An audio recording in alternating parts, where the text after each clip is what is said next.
onto it for a bigger planned release. So until then, it stays in the vault. Carrie wanted it on her 16th album, Here for It All, which was released last month. She didn't reveal much about the song, but says it's a reinterpretation of one of Jackson's classic hits. Fans speculate the release could come when the biopic on Michael Jackson is released next year. Oh my goodness. It's hard to believe that anybody can say no to Mariah Carey. No, but if anyone, it's right? the Jackson estate. I mean, a Michael Jackson, Mariah Carey song, give it to me. Yeah, that's interesting. Two of the greats of all time. All right, can't wait to hear it. Kcal News at 9 starts right now.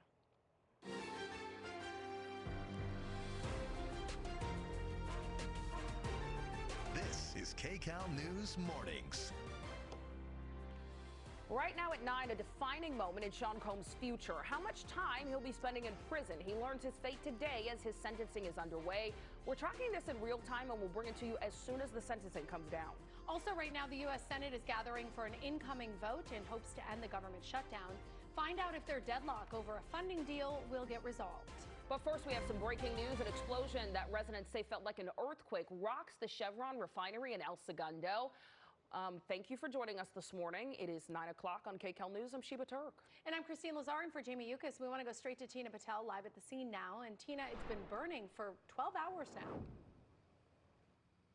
Yeah, but we just talked to the mayor of El Segundo, and he says the fire is now what he called suppressed. There's no longer visible flames either outside or inside the process unit where that fire was burning. There are still firefighters here, though. We can see them shooting water from ladders, trying to get all the hot spots. Now, take a look at what it looked like last night.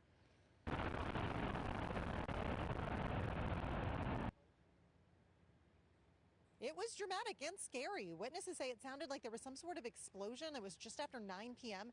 and then they saw huge flames shooting into the air. It's still not clear what sparked the fire, but Chevron has its own fire department that trains with local city and county departments. They responded immediately. They were able to keep the fire from spreading to other parts of the refinery. They tell us no one was injured, no evacuations were necessary. El Segundo's mayor says it's going to take some time, but he's confident investigators will be able to figure out what went wrong and then make sure something like this doesn't happen again. There's always an investigation whenever there's a mechanical issue, but we are dealing with combustible chemistries. I mean, those are things that happen, but every time there's an issue, there's a really thorough investigation that goes into it, and there's certainly a lot of capital improvement that goes into make things safer. And the mayor says the AQMD continuing to monitor the air quality in this area. He says right now there's no elevated levels of toxins in the air and no threat to the public. We'll send it back to you. Thank you, Tina. And as we've learned, the fire is considered to be contained. Okay, so joining us now with more on the fire is Chevron Corporate Affairs Manager Jeff Wilson. Jeff, thank you for joining us this morning. I'm sure this is a very busy morning for you. Well, thank you very much, and we appreciate your time as well and your outreach. Yeah, so just get us up to date on the latest. When can we expect the fire to be out? What are your biggest concerns at this point? You bet. And look, first of all, our appreciation to the city of El Segundo and the city of Manhattan Beach. You know, our Chevron fire crews worked collaboratively through the night to actively work to contain and isolate this incident. And we do have some emerging good news to share that there haven't been visible flames for the past period of time, and we're really looking forward to being able to safely re-enter that isolated process unit to start to understand what took place and what was the cause. And obviously, as news of this has spread, the one thing that drivers are thinking is how much will this impact operations, and also what will that mean to our gas prices? Yeah, it's understandable. And we're a very large refinery. In fact, almost 2 square miles. And a refinery is like a large collection of factories. We have 8 called process units. This fire was isolated to one process unit in the southeast corner of the refinery, so to speak. And through the evening, we've been communicating with Cal OSHA, with the South Coast Air Quality Management District, who both have been on site. And we've also been keeping the California Energy Commission informed and updated through the incident as well.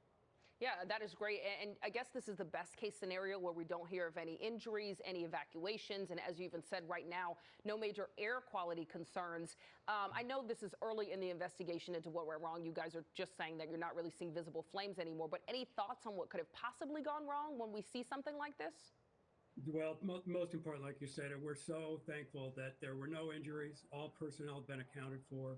And the amazing response of both of our local cities really did ensure that now here at daybreak, we have not had any visible flames.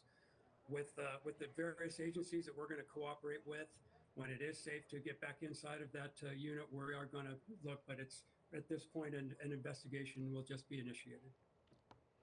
And what is the area or building where the fire is burning? We're also wondering if you think this fire is related to an emergency flaring. We saw that Chevron notified the South Coast Air Quality Management about some flaring. So could that be connected to this explosion? You did. That's a good point. And we do. We have a refinery. Our refinery has very important tools. They're called safety flares. And our safety flares are emergency pressure relief devices. And in this instance, from what we can see, that there was visible flames, and our flares were being utilized and activated as designed to help, bring this incident to resolve. So some of the flames that people were seeing through the night and early this morning were actually our safety flares. But again, great news that as of this morning in the immediate past, we have had no visible flames from the fire that we're confident is moving toward full extinguishment, and we haven't been utilizing our safety flares. All right, definitely a positive there. We know this investigation is early, as we said, so just keep us up to date if you get any information that you need us to get out to people who live in the area. Jeff, thank you so much for being with us. Thank you as well. And no evacuations were issued, and local leaders say there was no cause for alarm for nearby residents. Yeah, but of course they were still frightened by those massive flames shooting into the sky over their neighborhood. We want to get to Kcal News reporter Rick Montanez. He's continuing our team coverage in El Segundo with reaction from neighbors. Rick, and again, we do want to say the latest update, we're hearing there are no visible flames any longer. Did you notice that? Sheba, Christine, yes, we are not seeing any flames at the moment. I want to tell you, though, we're near some shopping centers here. We're on the east side of this. Looking to the west, you can see the refinery. You can see that they are still dousing the area with water, but we have not seen flames for the last 2 hours or so. And so this is just off Pacific Coast Highway, where there are a couple of shopping centers, including Plaza El Segundo. If you're familiar with this area, a lot of people live, work, shop around here, and certainly it was alarming to see what happened last night. You see in this cell phone video, there's several cell phone clips here from witnesses who were watching the flames burn, and initially it was difficult to tell what was exactly on fire. From a distance, it appeared like buildings or stores may be burning, even homes in some cases. Of course, there was lots of confusion initially. Some people tell us they are used to seeing, as we just heard, about those controlled flares that they use to release pressure here at the refinery. But this clearly was something much bigger and more dangerous. People told us that they self-evacuated, unsure of what was happening. I talked with a man this morning just a short time ago. He's here from San Francisco in LA for a visit. He's staying at a hotel nearby and felt a rumble last night. We felt a couple rocks. It felt like a small earthquake. So that's what we thought it was. But then we also heard like a continued buzzing of machinery or activity, which I guess could have been rescue crews or whatever. Crazy to see that like in person and everything like that, all the way from Gardena, and it's like this is in El Segundo, so it was very scary to see that. I had to evacuate all of a sudden, and apparently the people at the gym felt a blast, and I was just, I don't know, I was like, I couldn't believe what I was seeing.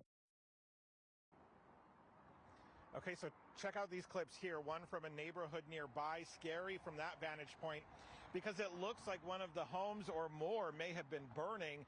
We also have a clip from nearby LAX, and while this was happening, again, a lot of people weren't sure what was on fire, but of course we know now that the fire has been contained to one processing area of the Chevron refinery here. No visible flames that we've seen for the last few hours, but fire crews still working, dousing the area. As we just heard that one Chevron official talk to you, Sheba and Christine, about the fact that they are working toward full containment still.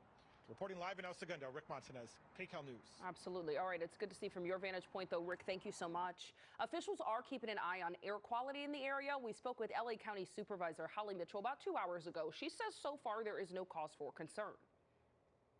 The South Coast Air Quality Management District has fence line monitors around the refinery, and they did notice a spike of the volatile organic compounds during the fire, which is to be expected. But even in the middle of the height of the fire, those compounds didn't spike beyond 50% of what's considered the safety threshold. They're going to continue to monitor, and we'll get updates throughout the day. Supervisor Mitchell also says residents can check the South Coast Air Quality Management District website to get up-to-date information.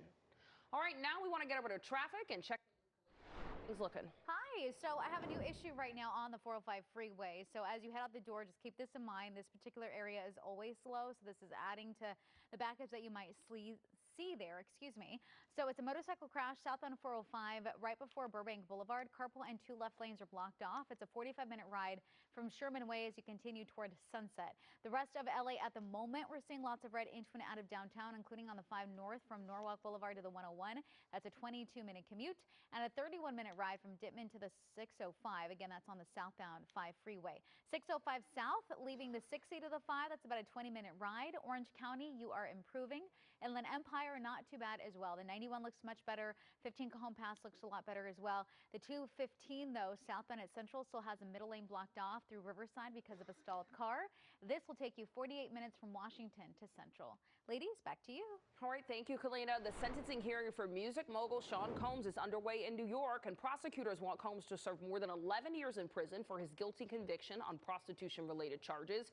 His defense is asking that the judge only sentence him for 14 months in prison, arguing that a jury acquitted Combs of coercing his former girlfriends into sex. We will bring you updates as they come in.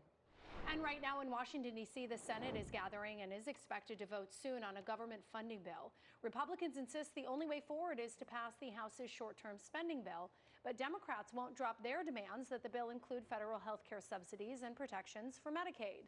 The White House is also not budging. President Trump met with his administration's budget chief as he threatens to slash federal jobs and programs. Food banks around the country